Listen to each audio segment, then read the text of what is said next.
Wait, is it first Tuesday today? Huh. I don't feel like it's first Tuesday today. Jack, is this first Tuesday? It's first Tuesday that I'm here in September. It's first Jack Tuesday is doing has a live. defined It's first first Tuesday. Jack Tuesday. John has never made me redefine a Tuesday, just so you know. John doesn't go anywhere. That's his own damn I don't- fault.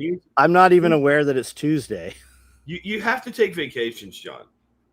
My whole life is a vacation, Jack. I was probably like a week from a bell tower before I took my vacation. Now I'm all chill again. I would agree. You were about a week from a bell tower. Yep. I can relate. That would make an interesting session at some point, like round table. What do you do when you're a week from a bell tower? Because I'm sure John gets there too. He's like, I'm going to kill something.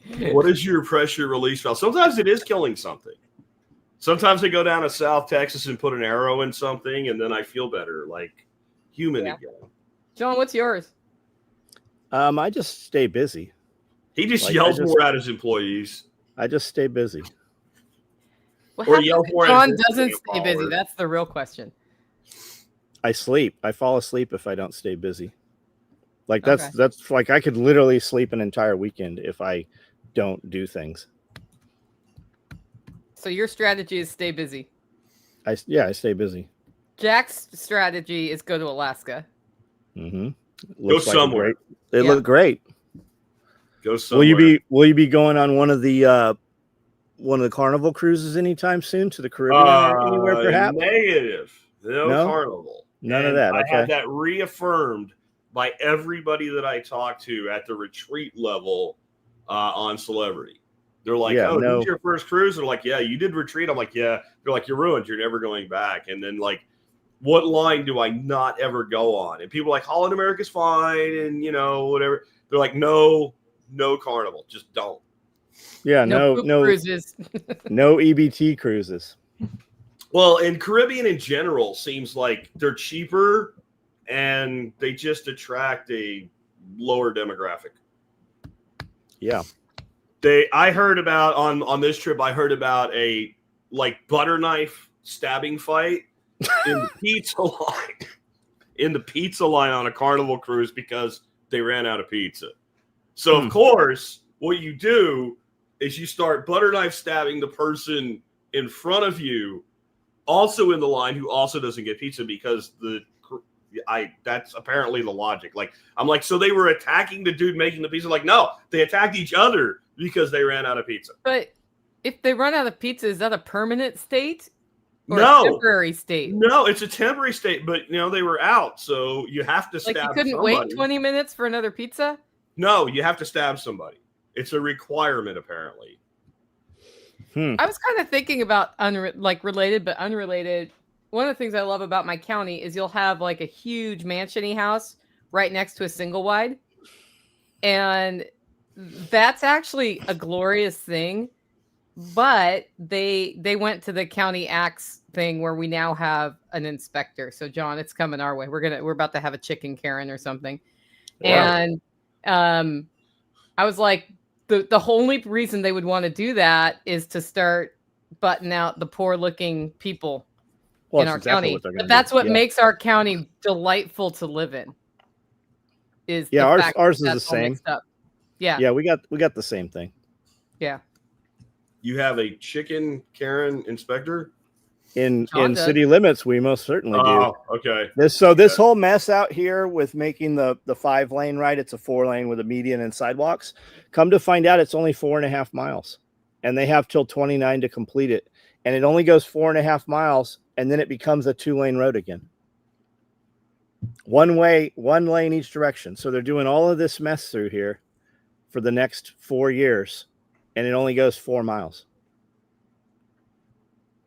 Yep. So on the topic of Karen, since that's what we all really want to talk about, we were talking before the show that all Karens look alike. Is that true? Is that racist to say?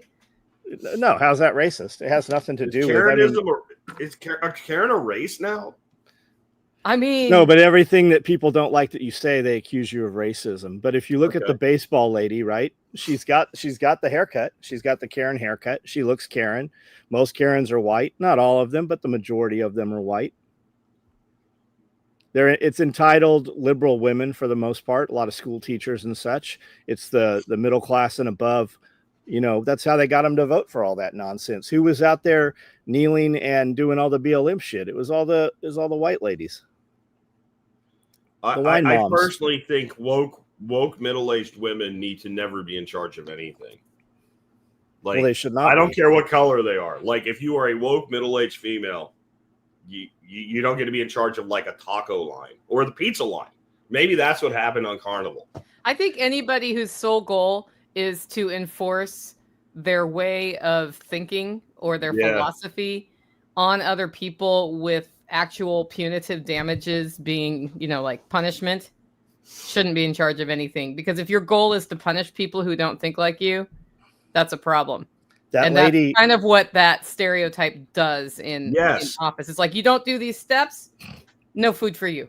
That lady does look like Elizabeth Warren. I was thinking that this morning and somebody else said it. She does. They all look like Elizabeth Warren.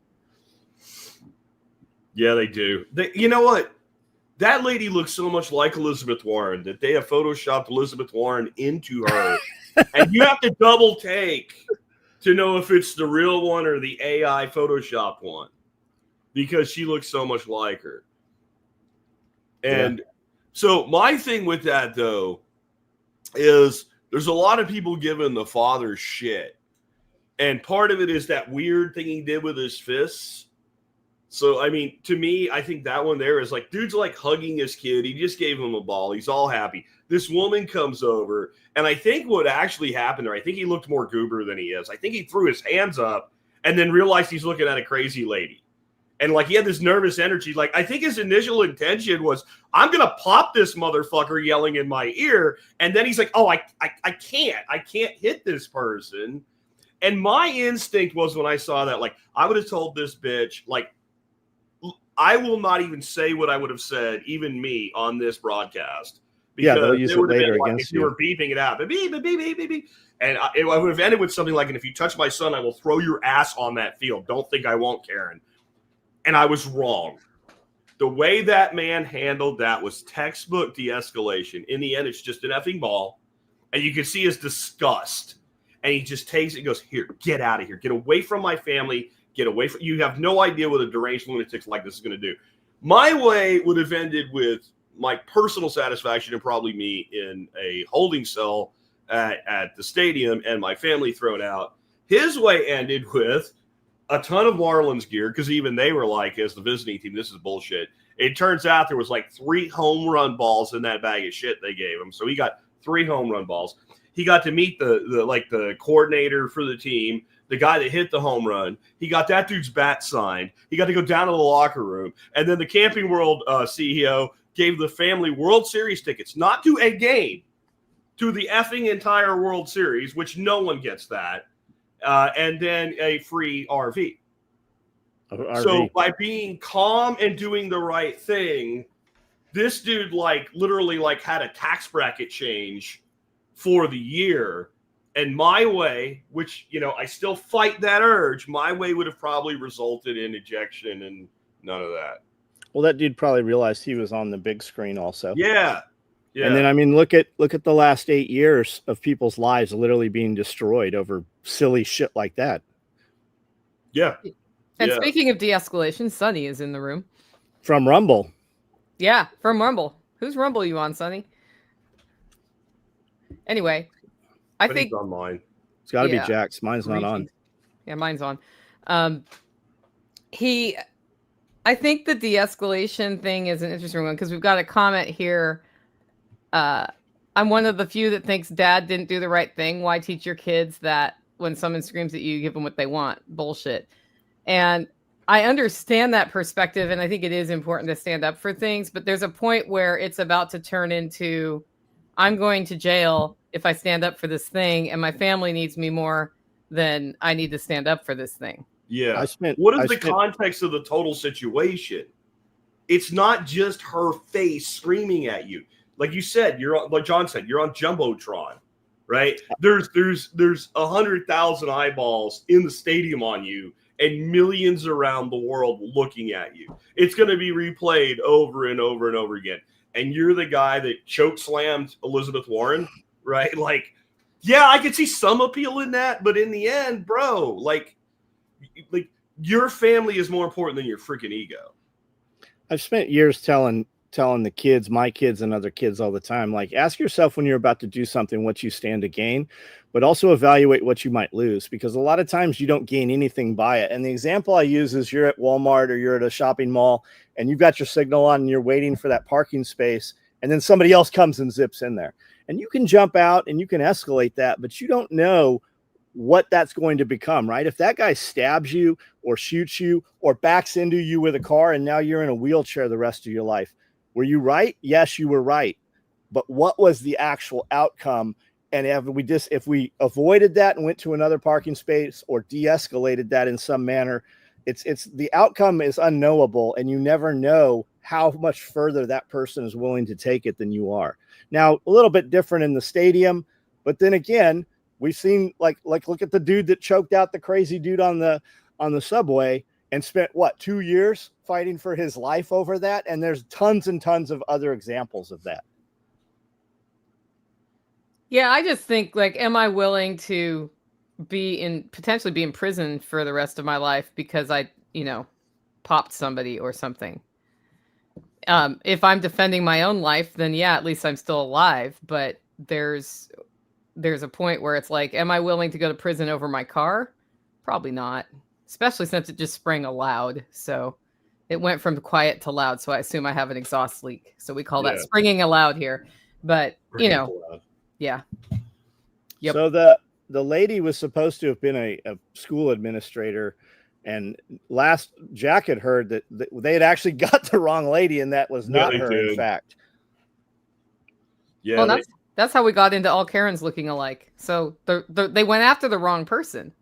Yeah, she had nothing to do with it. She's some lady from like Central Jersey, works for a school. She's a Red Sox fan, apparently. She weighs like 40 pounds more than this Karen. And she's like, please stop attacking me. Like, I see what she did was horrible, but I sure wish I was as thin as her and could move as fast. Right? Like, this is not me. And I think there's a lesson there, too. Like, internet mob justice is definitely overused, but at some points, I think, like, it's maybe useful. But let's be sure of the target before we start bombing it. Like that, let's not act like the U.S. military and just blow shit up because somebody said it's over there. Let's actually identify the target first before we send in the munitions. Unfortunately, I guess this got cut off, but, that could have really ran away. That could have went. And there's a certain point where if the person's attacked long enough, when people come out and go, whoa, not that, it doesn't stop, right? People become convinced they're on the target, and they start carpet bombing somebody's life.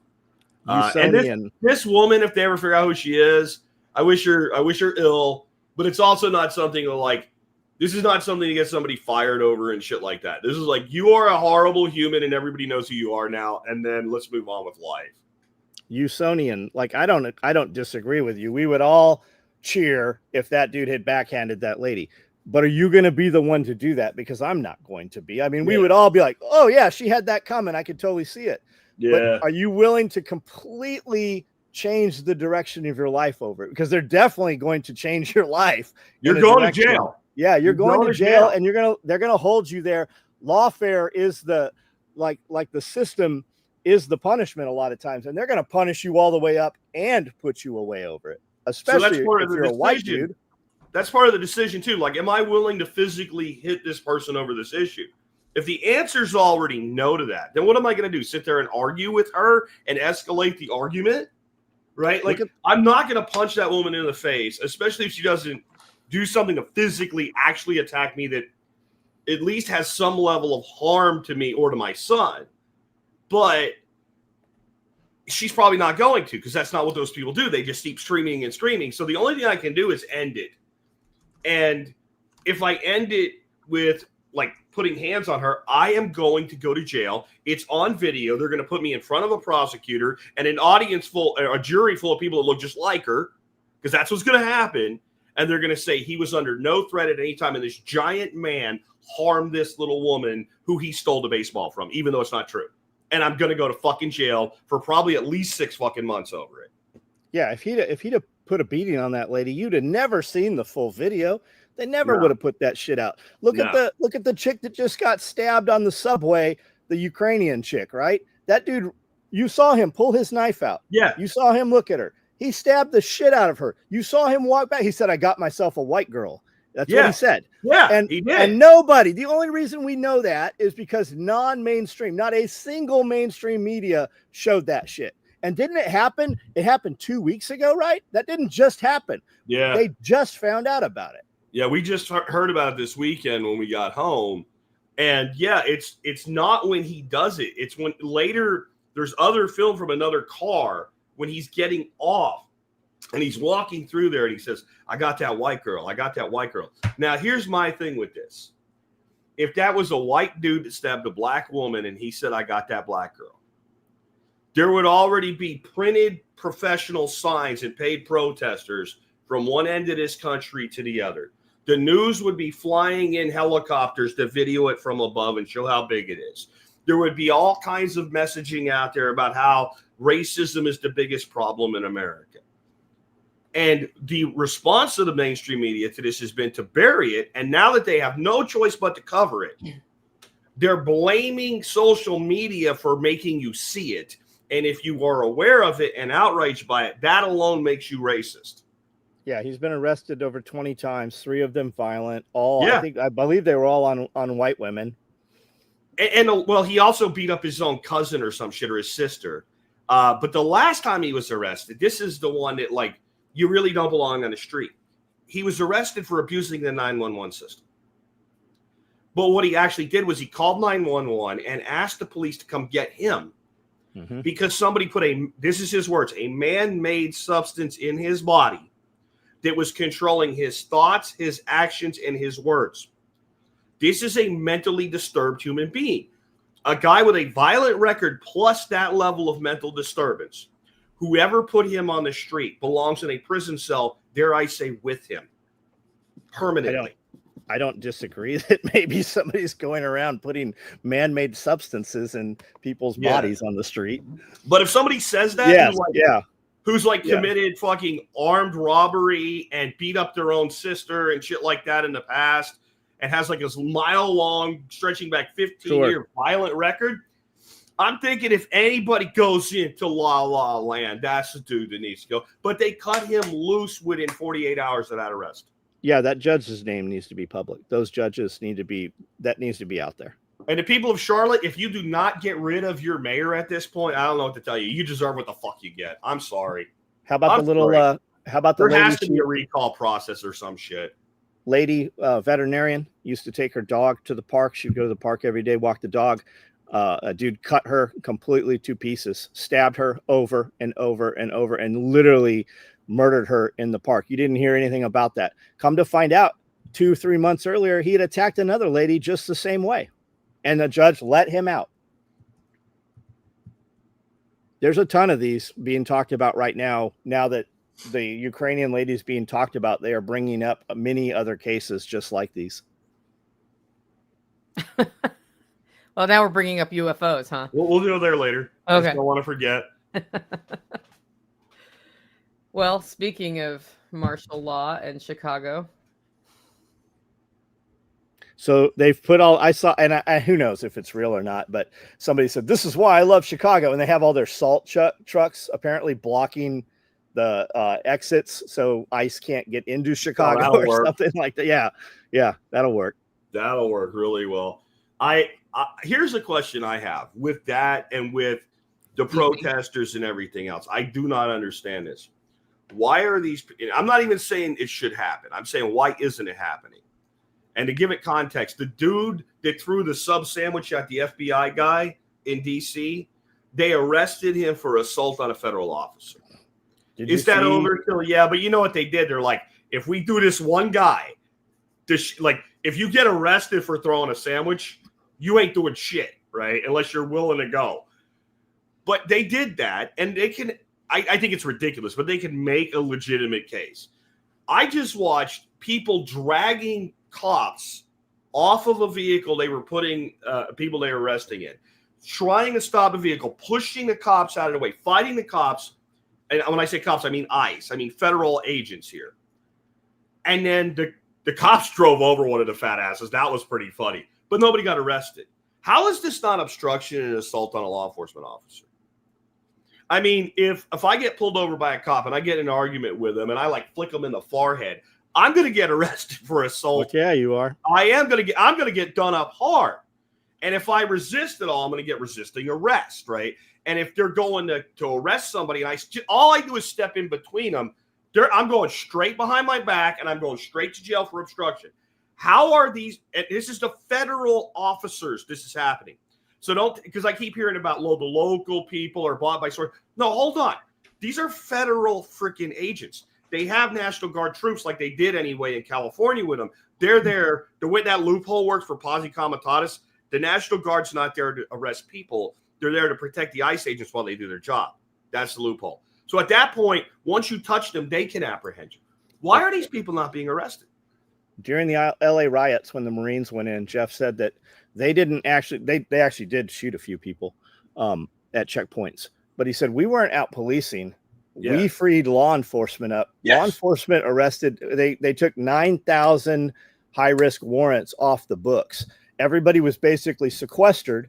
They went in and snatched up their warrants, and it freed law enforcement up to not do traffic and not do enforcement. Yeah. And they emptied out all the wants and warrants out there. Tag, how are you? Did you see the dude that's like, you gonna come in here to Chicago? We got gangs, we got Glocks with switches. Bro. Yeah, I saw guys doing all kinds of helicopters. Fantasy ass land. Yeah, Bear's like, yeah, you got this thing right here. I got one of those too. I've also got this other thing that you guys don't have, and this doesn't meet this. You can have your Glocks with your switches, but it doesn't beat 5.56. There was a ICE protest on a detention facility, and as soon as they started throwing stuff, I don't know who the guys were, but they monkey stomped those two people, to include a woman. Like, they bounced that chick right off the ground as soon as she started throwing shit in there. I mean, they put a beating on them. I think part of why they're not arresting him is the optics. You start arresting American citizens. I mean, I know they're not good, but it gets worse. It's more fodder. I don't buy that either. I don't know. It seems like shooting yourself in the foot on purpose. Like, as soon as you put your hands on a law enforcement officer in the commission of their duty, you have assault on an officer. If that officer is attempting to apprehend somebody, you also have obstruction of justice. Under federal charges, that could be like 10 years. And they'll plead 6 months that fast. And it would take 5 of those. And the word would go out, they're not fucking around. That could be ended. Hunter 77, I don't understand your question. So start Civil War 1.5. I don't know what you mean. Who's starting Civil War? There's not a Civil war. They're not going to be a civil war. If they do send a guard in and some of these gang members start popping shots at them, I think that's what he's saying. Nope. They're going to clean that shit up just like DC. They arrested 1,750 people. You want to guess what they look like? Do you think those were fine? You think those are fine employed people, or do you think they were, future lawyers and engineers? They're all in medical school, John. They're all medical. Yeah, and they're all going to do Doctors Without Borders. They're all, sure. But I do think he's on to something. I think it is more likely that some lunatic gangbanger in Chicago will take shots at troops or ICE or somebody than in DC. And then I don't know what happens. Like, usually those guys, the guard, when they send them in, they have weapons, but they have no ammo. Until the media, until the news tells you they have no ammo. Yeah. When National Guard was up in LA, they had no ammo. Most of them didn't even have mags. The second the Marines went in, they transported their ammo and everything with them, to include 40. I mean, they had stuff that, was rather questionable as to, the loadout. Reserves and Guard are different, and then Marines are different altogether, right? Yep. Like, National Guard is, I'm not putting them down or nothing. I'm just saying that there's like tiers of lethality, and they can be very lethal if they want to, but they generally are not. Your reserve is almost always made up of people who first served active. Most people don't join the reserves. They join active duty, and then when they discharge, they move into reserve status. Some do that for guard. I'm not saying they don't. I'm just saying, like when I was in basic, I didn't have anybody in my basic that was like at the end of basic and my AIT, I'm going to reserves. There was a shit ton of people that like, oh, I'm guard. And so you just have a lack of the same volume of real everyday experience in the guard. Again, for anybody who was in the guard, you served 8 years, 9 years in it, whatever. I understand, but you're the exception and you know it. I would say probably 70% of guard have no active experience other than their training and shit like that. When you look at 19th and 20th, that's reserve guard SF. Yeah. A lot of those dudes are doing more active duty time on deployment than actual. Yeah, absolutely. Yeah. Yep. That's not your California National Guard guy, though. Correct. Now, to be fair to the Guard, okay, a lot of those guys got called up during the war on whatever bullshit terror, whatever. Mm-hmm. Like some of those Guard units deployed 3-4 times. Yeah, I worked with a guy in the Guard, and we had to guarantee his job. Yeah. He was over a period of 4 years gone more than he was there. And the last time he got deployed, he was like, I'm just going to give my notice because I feel bad. Yeah. And I don't want you guys to have to employ me when I come back. And now he's a contractor. But yeah. That's really hard on small companies too. Like I get the spirit of that. Like I think if your company's under a certain size and you're in that situation, then it should be, if the government wants to mandate something like that, the government should have to mandate some form of employment. Like we'll make sure this guy gets a job when he gets back, or we'll help you reintegrate him. But to carry an empty space in a company when you have, let's say, 10 employees, that's 10% of your workforce. So that would be like a company with 100 employees losing 10 and not having the ability to replace them. Of course, a big company can't. I mean, you hire somebody, but you just have to hire him again in a comparable position when they come back. Yeah, and but so, they're gone for 9 months. They come back with some PTSD, and they've got like a culture shock, if nothing else, coming back in. It's a whole, I loved working with that guy because he was very organized, but it was just every time he left, it was disruptive, and then he came back, and then he left, and then he came back. So yeah. Well, the thing is, like, let's say I have 5 people. That's 20% of my. Now I hire somebody, and when he comes back, I'm overforced by 120%. Yeah. Right, and I may not have the money. If I needed 6 people, I would have had 6 people. So now what I have to do is like, I got to hire this guy back because the government says so, and I don't have the money. So the dude that I hired that worked his ass off for 9 months, sorry, bro. Later. And I probably didn't tell him that because I wanted him to like take the job. You know, I mean, it puts people in a bad situation. I mean, I don't know how many people that, John, your company's large, but it's not huge. How many people you could afford to do that with? I guess. No, I couldn't afford to do that. Yeah, you're good people, right? You're not your people that rotate through. Like you're people that are permanent, that have been with you a long time, and you got to let that person go, and then you got to replace them because you need them. If they're top, I mean, you have 10% that do 80%. That's the no bullshit. Every single entity, and that's the guy that's going to go. Yeah, that's the guy that's going to be in the guard of the reserves. And it would take 2 or 3 to replace them, but we would definitely, like, we've had people step out for 5 years and to go do whatever, and then come back, and we're always glad that we'll make it work some way. We'll get rid of the lesser performers to replace them, but that's very different than a lot of businesses for sure. Talking about Chicago too, like somebody said start civil war. A lot of people don't realize like the surveillance state. It's definitely used against us for data collection, and will be used to punish us in the future for things we say today.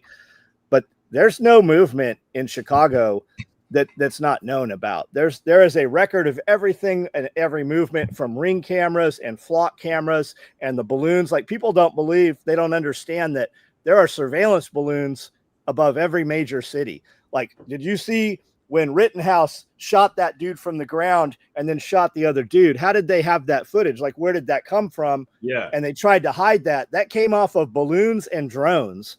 Like, do you not think that there's, like, they know every single phone movement and where that phone's moving? They also know everybody in the crowd that doesn't have a phone, and those are the main POIs, the people in the crowd with no cellular signature. They know exactly where those dudes are. It's very different. Do you think that's what they did in DC? Like when they went in, it doesn't look like that many arrests, but it was like key arrests. Like they knew. Plus, I think local PD knows, like, here's where our problems are, and these are people we can't get off the street and whatever. And then the federal goons are just like, oh, we'll just grab them for a while and shake them and see what comes out. Plus your local cops, they know what they know where the problem is. They're not allowed to handle the problem, right? Yeah. If you did a purge, they know where the drug houses are and where the guys. They know all the people. They know what's going on. And Liberty Garden says, so what happens when Democrats send troops into your city? I expect that to happen. You know where they're not going to send them? Into my city, where I don't live in a city. And where is all the crime, right? Those states. And we don't disagree with you, Liberty Garden. It is a slippery slope, as everybody likes to say, right? And it had been used against us. And as far as where all the crimes are, look at California. All the crimes are in 2 or 3 little tiny pockets, 1% of the real estate of the entity. And that's how the United States is. Where's all the guns versus all the crime? The United States is number 3 in gun violence off statistics, right?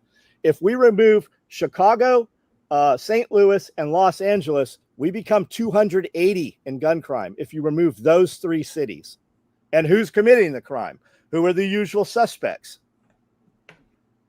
Yeah, I guess my question with that is, I understand the sentiment, but what are they going to send them to do? Round up dentists? No. Right? Round up the Girl Scouts? Like, what are they going to send them? When people say that, what is your other side of that analogy? What are they going to send them to do? Put us in camps or some shit like that? If that's the case, then what Trump does or does not do will have no fucking effect on that whatsoever. Like this idea that because you get rid of gang members, that greenlights the Democrats to run the FEMA camps.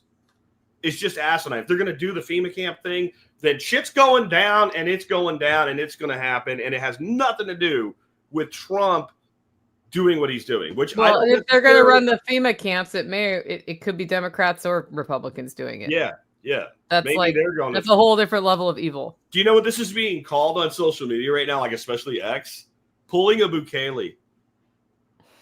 They've made Bukele a verb. To Bukele a city is to clean it the fuck up now. And there's people out there going, I have no idea what he's talking about. Bukele is the president of El Salvador. And his model was, if you're associated with the gang, you're going to prison. Done. And was it authoritarian? Yes. But are you safer right now in San Salvador or Chicago? I don't know, man. And my understanding with the way he's running things, they're making it like you disappear into this black hole of a prison and you never come out. It seems like the entire role of those prisons is show us that we can let you out. We don't want to ever see you again back in here. Like there are people coming out of that system. They're not just going there forever.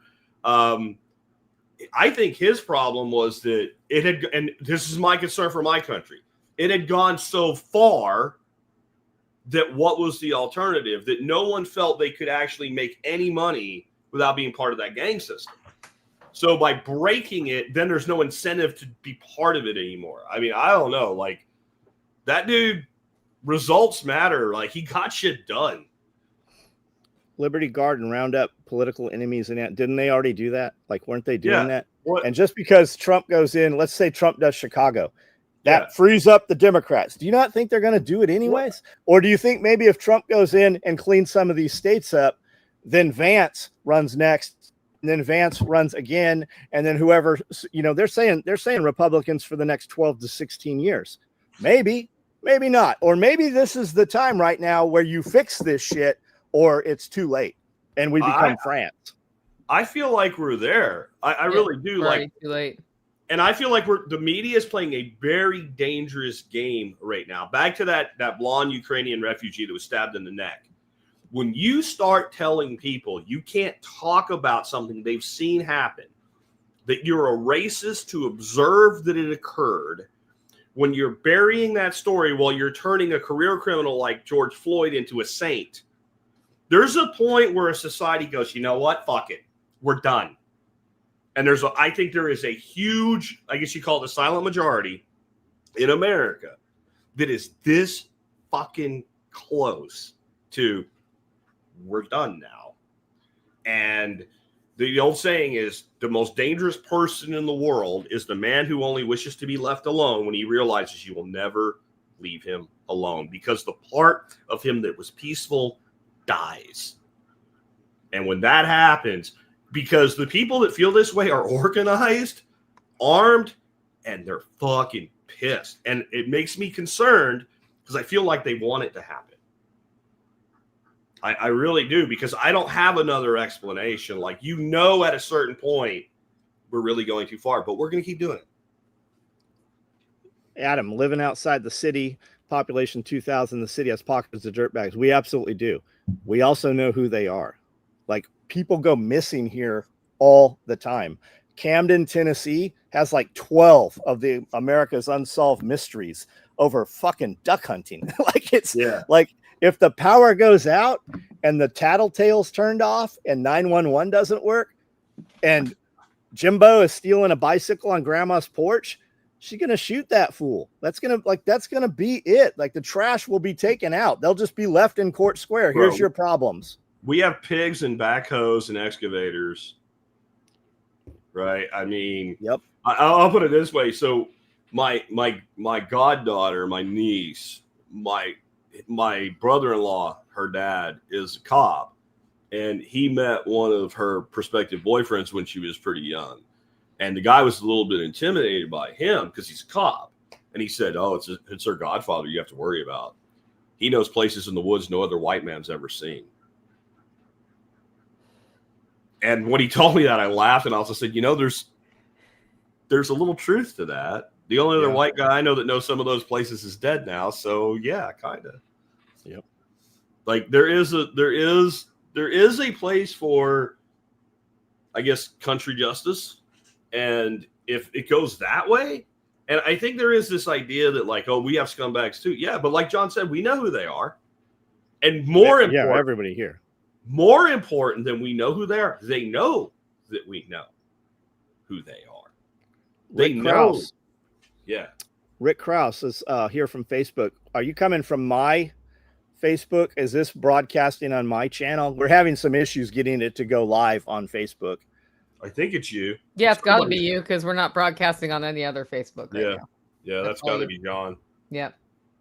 Every time the Ferris Circus comes up missing, a lot of people go missing or dead to Ferris Circus. Yeah. Garth Brooks apparently also. Every time every town Garth Brooks would tour to, have you guys seen the whole thing about Garth Brooks? Claim to fame. Garth Brooks is a serial killer. Have you guys ever seen that? Look that up. I think that element's been here forever, though. Yeah. It's nothing new. We just ignore it or pretend it doesn't exist until we can't.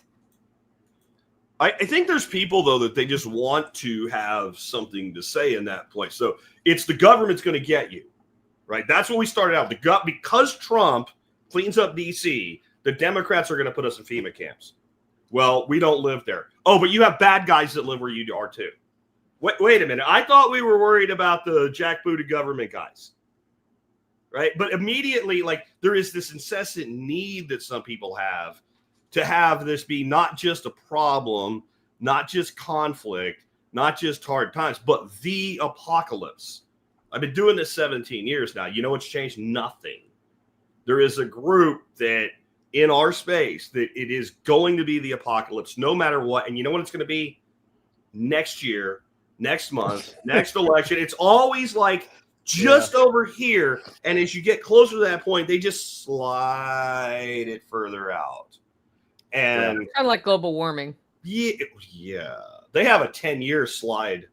I know. I've lived through. They had a 20-year slide when I was in school in the 80s, in the early 80s. The first time I saw 10 years was the AP press release in 1989. Yeah. Then we had 10 years. 82. Okay. All right. 82, it was 20 years. It was global cooling, warming. It actually kind of changed in that year. Yeah. It was cooling. It was cooling. Ice Age is coming, or it's the greenhouse effect. It was called the greenhouse effect. We did a shirt that had the whole calendar on it. Yeah. I'm 53. Every year something was supposed to kill us. if you have never seen it and you're listening to this or watching it, go to YouTube and type in Leonard Nimoy global cooling.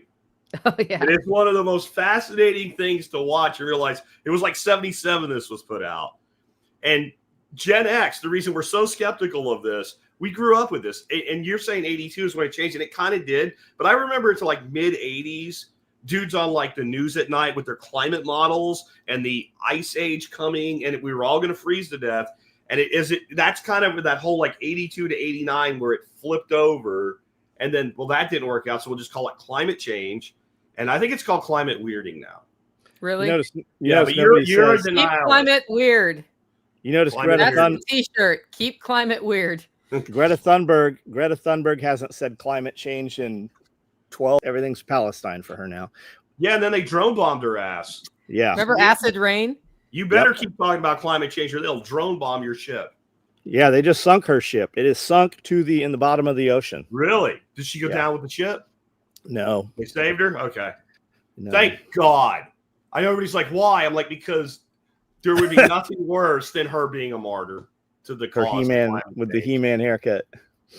Dude, I just saw a thing. This dude in France, gay dude, being beat up by a bunch of immigrants from North Africa, Muslims.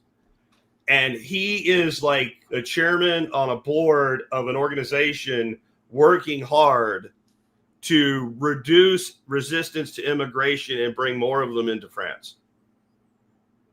And I look at that and go, that is a 12-second video of the West committing suicide, at least in Europe, if not here too. Shark Jumper, are you talking about the one that happened yesterday, day before, or are you talking about the one that happened a couple months ago when she said her ship was attacked by Israel? There are two separate incidents, two separate vessels. One had no sails or mast, and one was a sailboat that they were underway with today. Okay, interesting. That's not what like Benny Johnson and those dudes are reporting. Huh. Interesting. Yeah. All of a sudden, we're going to hear the noise of Jack. Yeah, I know. Like they set their shit. Now, can I believe that they're incompetent enough to like rescue flares, set their own boat on fire? Yeah, but I don't know, man. Like to damage the boat enough for it to sink. That would have to be a very strategically placed flare. Who sunk Rainbow Warrior 2? The Greenpeace boat. Was that wasn't that the Foreign Legion? They limpet mined it? I'm gonna have to wait on that one. I don't Shark Jumper's gonna go look because now Shark Jumper's like, maybe I'm wrong. I don't know. I just saw it. That's Liberty what I saw too. Garden says got a Molotov dropped by a drone off the coast of Africa. Somebody says it did not sink. Oh, there goes. It did not sink. My microphone did. Could you see her doing that and blaming it on somebody else? I mean, why are we talking about her? Because the boat caught on fire. Why are we talking about her? Because we're happy that her boat sank. I'm happy that the boat sank. And now we're talking about the USS Liberty. That was a really good show by CJ. Did you listen to that one, Jack? No, I was in Alaska. Oh, it came out before Alaska. But anyway, it was. I knew he was doing it, but no. Yeah, if you want to hear one, that's a good one. Yeah, he does a good job. He's unfortunately having to go for a family funeral and going to be gone for a while. Yeah. But yeah, the Liberty is one of those stories that, just buried and we'll just pretend it didn't happen. And if you don't know what we're talking about, you should just totally go to the Dangerous History Podcast. Dangerous History Podcast and look for the episode about the USS Liberty. It's the latest one. Yeah. Because I think that family issue got in the way of the next episode. So, yeah. Who's seen more action than Trump? Greta? I think that's what he meant. I guess. I don't know, man. I'm curious. I'm not putting it down or nothing. I'm just curious. Like, Baseball Karen? Did Baseball Karen get more action than Trump? Who knows? Back in her day, Baseball Karen might have been freaky. You don't know. Maybe that's why she's mentally, not so good now. Well, I mean, she's suffering for global warming by living on a sailboat? A boat? Yeah. By being incredibly wealthy and eating a vegan diet. Yeah. Freddie looking like Lord Fuck Off. Does living on a boat reduce your carbon footprint? Well, their boat has That's my question. That boat has no sails. Oh, it's a It's just a diesel boat. Yeah, it's a big boat. No, Nicole means her family boat. They have a family boat because they're rich as fuck. Yeah, they have a big, huge motor yacht. Oh, they do? I thought they had and she flies. Well, I mean, it's a sailboat, but it has Okay. motors, right? Okay. Mhm. And then she has she flies all over the place.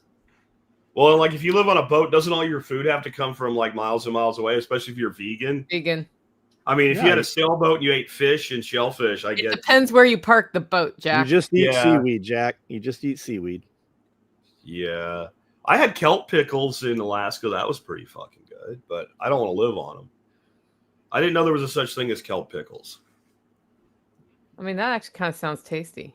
I had kelp pickles on cured salmon on a cracker with fireweed honey at a little shop. Yeah, that was really one of the best things I've eaten ever.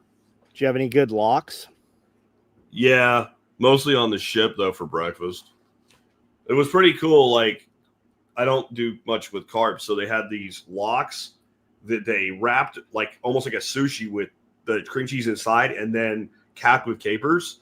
Oh, so nice. They were like, and I'm like, that's actually pretty legit way to go for low carb.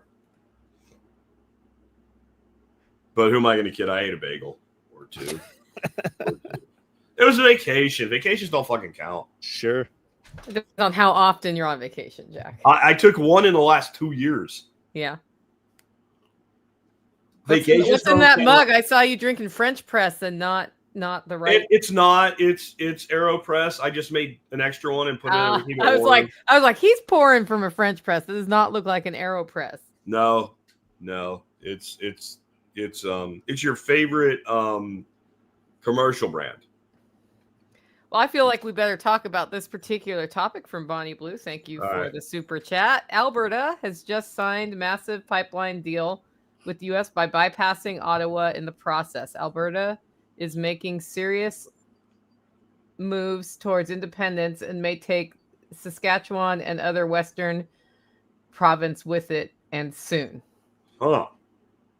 I hadn't heard anything about that until this moment. Didn't Trump just say California is Canada's 111th province or something? Maybe. But wait, can Canadian province do that? Well, they did it, apparently. That plays to the, Canada being the 51st state thing. It might not be all of Canada, but it could be a piece of Canada. I mean, Alberta, if you're going to take a piece of Canada, Alberta is not a bad one. Well, that's the one with the oil. I don't want all of Canada. I think that's a terrible idea. First of all, it would not be a 51st state. It's too big. Yeah. It would be a plethora of states, and it would lean liberal as shit. And if you think like making Puerto Rico a state's a problem, let's make 4 of them. No, I don't want Canada, but maybe Alberta, I mean, Alberta, I can't find anything about. I do. I have ATCO's 2.8 billion Yellowhead Glen wins key Alberta approval. Alberta eyes Japanese investment. I'm going to send you a link on Telegram, dude. Okay. Or I can just put it in the chat here. Yeah, go ahead. Can you?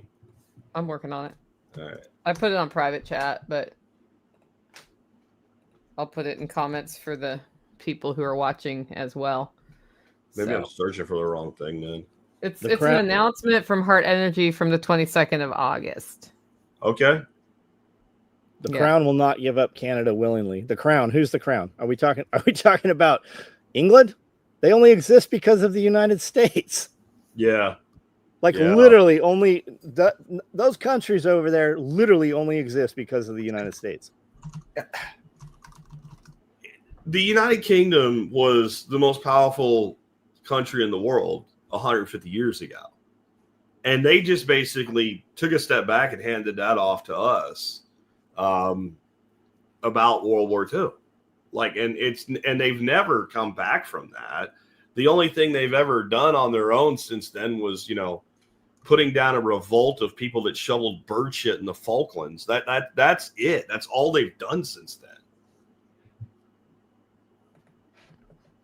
I'm still back on Alberta. How's France going this morning? Is France in anarchy? I like don't know. The song. I think that it's nonsense. Like, if you go back, I think it was 9 years ago, Spain went almost 2 years without a federal government. It was the best period of time they ever had. So I say France, keep it up, because it's not all of a sudden oh no, Macron's been deposed and there's no central government, and then it went to apocalypse. The federal government doesn't actually do that much. I mean, didn't Germany melt down a year ago? They did. Nothing happened. They just assassinated some candidates in Germany yesterday, day before. Similar to Mexico, they killed 46 presidential candidates in a 48 hour period before the female got elected there. How's Scotland going this morning? There's some things going on in Scotland also. Crown can sit on the crown. The crown, yeah. That's Carson. He's from Canada, by the way. Yeah. I think he's from Alberta or something. He's from Western Canada. He should join the LFTN stocking exchange so that we can have 2 Canadians exchange stockings. All right. That's all I'm saying. They're just going to send each other maple syrup. I mean, it's fine. That's fine. It has to be handmade, though. Handmade maple syrup or beer. Or beer. Or maple beer. I didn't say they weren't big. I said they don't do anything. Those are different things, bro. We got a guy saying, if the federal government isn't that big, why is spending out of control? So they can steal it. They have to spend it to graft it. I mean, look at the federal government like Twitter, right? Elon Musk buys Twitter, gets rid of 80% of the staff. Nothing fucking changes. Don't tell me we couldn't do that with the federal government. I mean, really. Nicole, did you see this thing? It was somewhere in New England, and it's now starting to try to become a meme. You know how when you see cops running speed traps and you're driving down the road, then you signal a road hazard by flashing your light. So this dude got pulled over. It was New Hampshire or Vermont or somewhere up there. And this cop doesn't write him a ticket, but he gives him this lecture. And he says, when you do that, you're interfering with our ability to have contact with people that are child traffickers and drug traffickers. Because that's what they're doing when they line 6 cars up and one dude with a radar gun on an overpass. They're looking for child sex traffickers. Do sex traffickers speed as a general rule? I guess. I mean, to be a little fair, 1%, law enforcement does look at any traffic stop as a contact and an opportunity to see if something else is going on. But if I'm drug trafficking, child trafficking, whatever, my speed, or what do you call it, cruise control, is going to be set 1 mile an hour under, right? I don't want to go too slow and I don't want to go too fast. Right. You look suspicious if you do that. But and it's starting to now, they're ginning up that's what you're doing. So the same, and it's, of course, it's the left repeating it. So the same people that hate the cops and want the cops to go away don't want you to tell other people the cops are there when they're running speed traps, because that's going to stop the child sex. Well, can't they pull anybody over for any reason anyway? Probably, but you're getting in the way of the narrative. Train them to come up with probable cause. Yeah, you're all when you get pulled over for what it's worth, for speeding, failure to signal a lane change, any of that shit, you in fact are being detained. So when you start that shit with the cop that pulled you over speeding, am I being detained? The answer is fucking yes, right? You're actually under arrest at that moment. You're not going to jail unless you're stupid, or you do have 15 keys of coke in your trunk, but you are under arrest. I don't think people understand what arrest means. Well, here they do checkpoints. Yeah. Well, Jake Robinson, who occasionally comes up with some really useful information, told me he did a ride-along. And what they're doing is they're specifically looking for a specific type of vehicle and couple type. Yep. On 40. And they're always getting them in the direction where they don't have the drugs, they just have the money. Because they're seizing the money. Direction that is. Yeah. Asset I think that's heading down to Mexico. Yeah. Well, we 'cause do So it- then that would be they're gonna live- heading. They do Yeah. it. They do it West? right here in Dixon. Right here in Dixon, there's a big interdiction there, and they're going to pull the two people apart. That's and what Jake one said. one guy's the drug money, one guy's the drug guy, one guy's the money guy, and they're going to ask them where they're going and see if their stories match. Because half the time, one of them can't even communicate with the other dude. Yeah. Yeah. What Jake said is they're looking for dude about in his 40s, woman in her like early 30s, late 20s, late model car, driving the exact speed limit, very careful. And that's exactly, they pull them apart. And when their stories don't match, that is the impetus to search the vehicle. And they're looking for money. And then the way they justify it is, well, if we take their drugs, they just get more drugs. But if we take their money, we weaken the whole organization. Yeah. No, motherfuckers. No, you guys are buying there. $70,000 police cruisers with drug money. That's I think what they you're only keep 25% of it in the civil Ah, forfeiture thing. So bro, then, like, some percentage goes to the feds. don't care. Give me a privateering license that says I get to do that shit and I get to keep 25%. I will have a motley crew together in a week, and in 6 months, we'll be talking to you from Jakistan.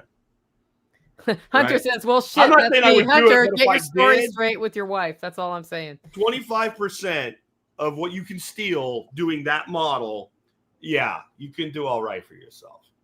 Yeah, and I think the Institute for Justice was trying to go after that, but I don't know. They that need to. They were. They may have something ongoing right now, or they lost. I don't know. Which, Well, see, here's the thing. If I catch them with the drugs, if I'm a cop and that's my bag, and I catch them with like 10 keys of fentanyl laced fucking coke in the trunk, okay, they're going to prison. I have them in the commission of a crime, the transference of drugs for the purpose of distribution. It's a serious felony. If I catch them with the money, I take the money and I charge them with nothing. And nobody ever hears from most of them again. And they have to prove that they have a legitimate claim to the money. And it's, even if they do, it is a huge uphill battle. Even if you win in court, they do not compensate you for your legal fees. They don't have to pay you back. Even if they have to give the money back and you've spent all that money going up through the courts, they don't compensate you for any of that money or time. So they take 20 grand from me. I spent 30 to get it back. I lost 10. Yep. yeah, if they made them pay you back for the legal fees, that would happen less often. That one change. Stymie, fentanyl apparently only comes from Venezuela. Do you have a problem that they blew that fishing boat up? Like, do you care? I don't know. Real question. Like, do you care? I don't give a shit. No. No, not at all. If they got it right, I don't horrible. care. Yeah. If they got it right, I don't care. If it really was like, I don't believe it was, but if it was like some dudes out fishing for bonita or something, like, then I care because innocent people were killed. If it's legit, but I guess my bigger concern is like, are we gonna fucking invade Venezuela now? Oh, geez. We have F-35 sitting in Puerto Rico. We've got the whole goddamn naval fleet off the coast. I don't think we're gonna, but it makes me think of when we were gonna, invade Canada and make them a 51st state. Like, has Trump lost his fucking mind, or is this some other head fake? And if it is, what is the point? Because doesn't most of the drugs come in from Mexico? Maybe it's not now.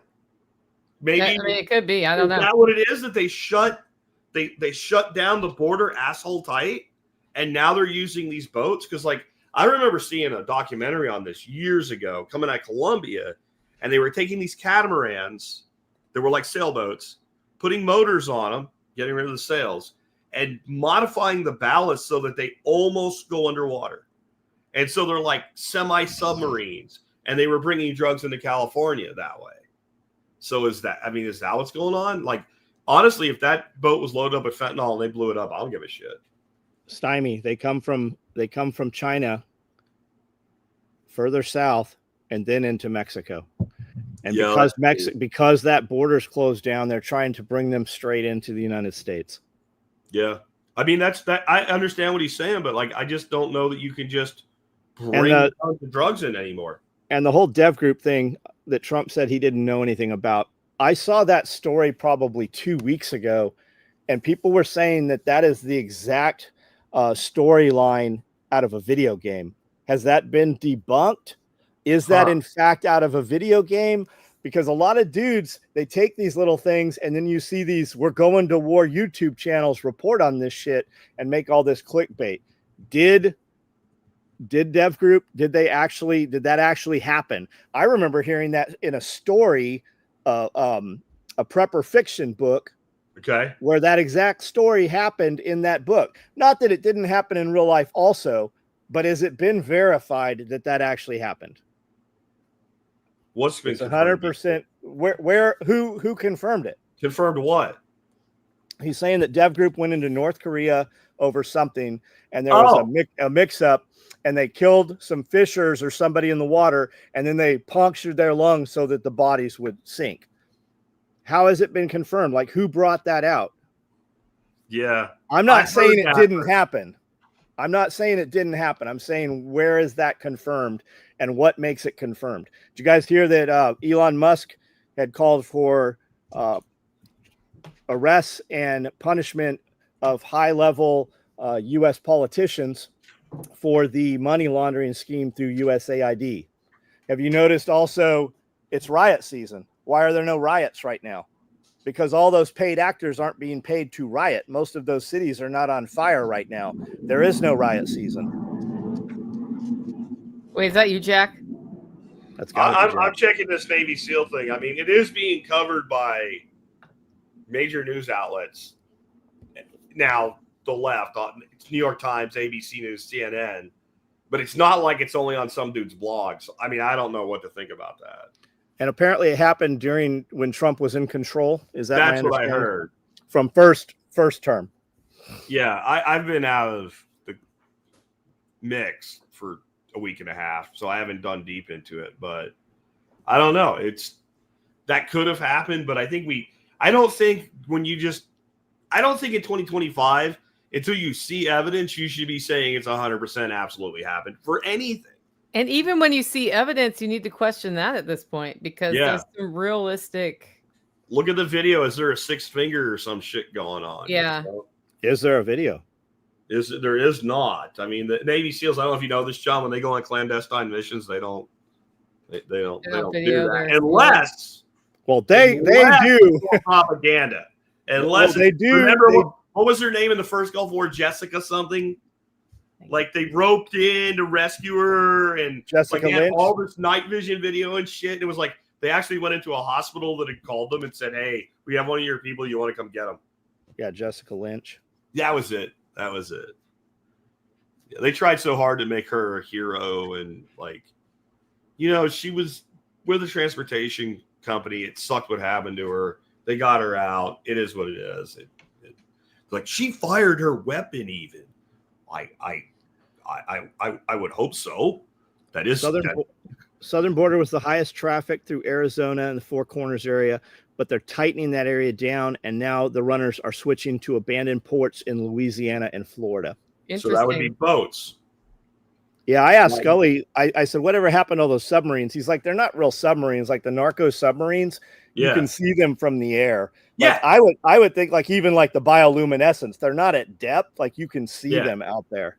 No, that's what I was saying. What they're using is I saw this whole documentary on it from years ago. They use these catamarans, and they weigh the ballast down, and it's not even below the water. It's just that if you're out in the open ocean and you have a boat that's only coming a couple feet above the water line, it's very hard to visually see. But yeah, the aerial assets we have today, no, that's not happening.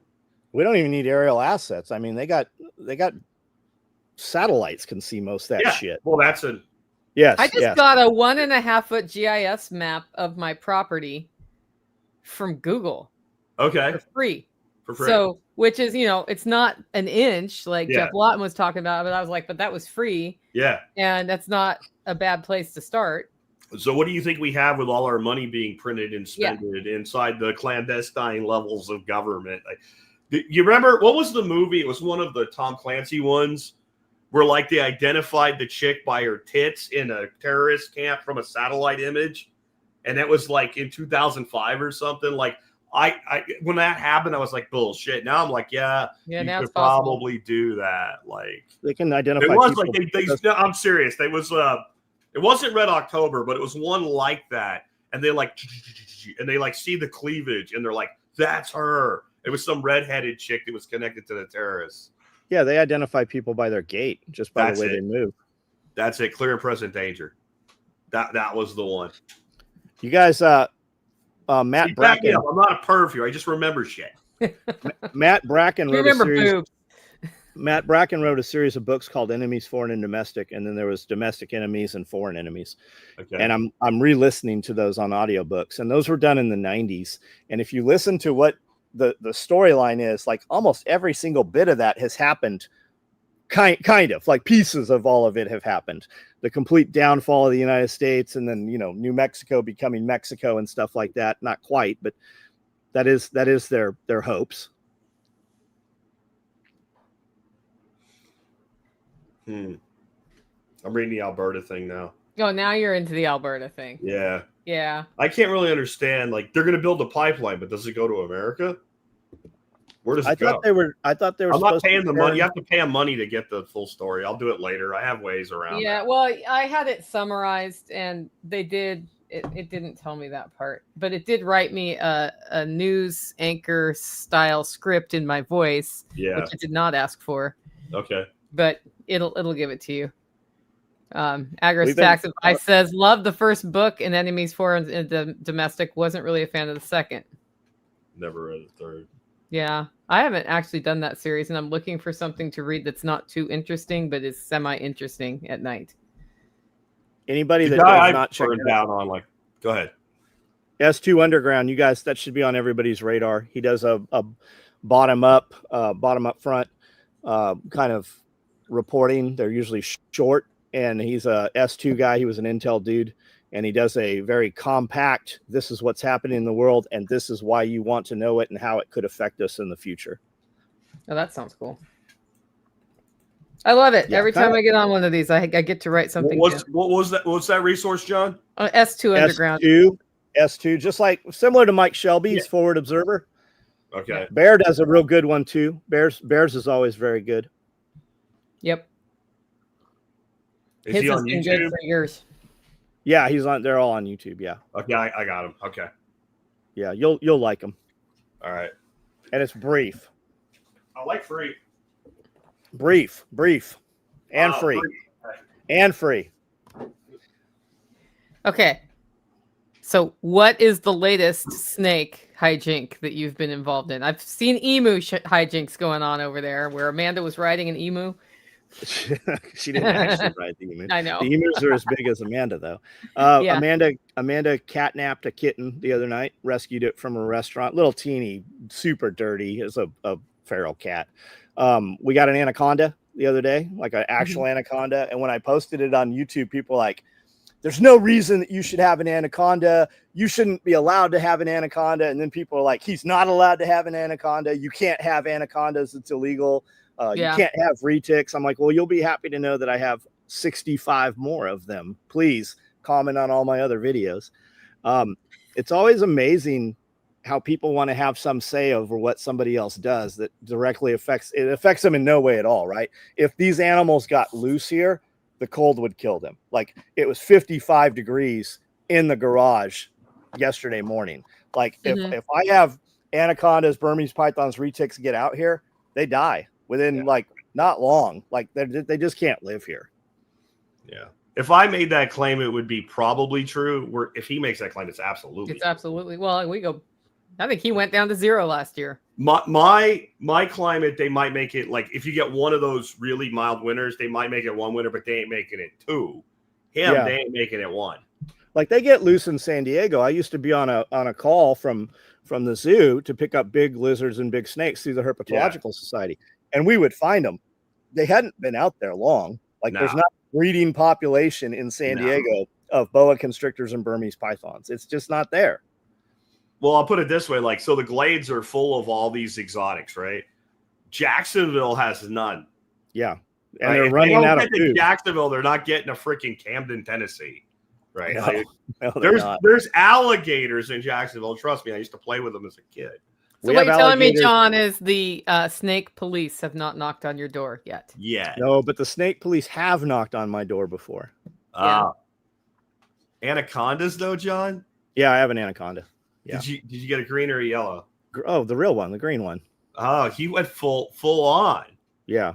You know, like as that animal grows, to like never handle it alone, right? Well, I don't handle anything over 8-10 feet anyways alone. Okay. Like when we do cages, You just don't handle them once they get that big. What do you do? I have a retic that's 16 feet, 100 pounds right now. Yeah. And when we open the door, she comes out about 4 feet, mouth open. Yeah. As soon as she's out, no problem. It's just cage response. They're looking for food. So when we clean the cages of the big animals, we typically feed them at the same time.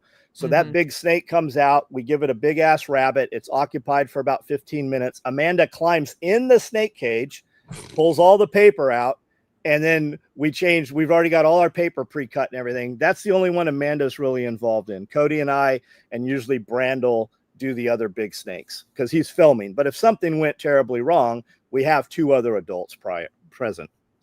Now, the anaconda, as it gets bigger, the real answer for caging stuff like that is you keep them in eagle buildings, like these sheds. There's a dude in California, and he just bought a massive horse farm, and he's building a zoo out. And each of those big horse stalls, he uses those for his big snakes. So he's got big retics, berms. Looks like a great setup, easy to heat. So they basically have a room they live in. Yes. Just like when I was a kid, people with, massive snakes like that, they would use a spare room in their house as the cage for that animal. Yeah. I think that's the only way to do it right. I mean, you're talking about a green anaconda can get 400 or 500 pounds. 500 pounds, yeah. It kind of needs at least a 10 by 10 space, at least. Yeah, I mean, and with the sheds the way they are now, we can build out a 15-15 whatever, and then you take a stock tank, and you frame around it and lock it in so he can't get under it. And then you've got your drain already. So we just open it to drain it, and we have one to fill it. But you interact with those animals on a very frequent basis, but never with prey. No. But I mean, I like when I was a kid, we had I worked at a snake thing for a while, and we had a guy in it. It was only about like 10-foot female boa, and she broke his wrist. Yeah. And she was not being aggressive. She just kind of wrapped around him, and he got his hand the wrong way in the coil, and she broke his wrist. We had to like unwrap her, and she was like, "Oh, what's up, man? I didn't do nothing. I was just hanging on." How's it going, man? Yeah.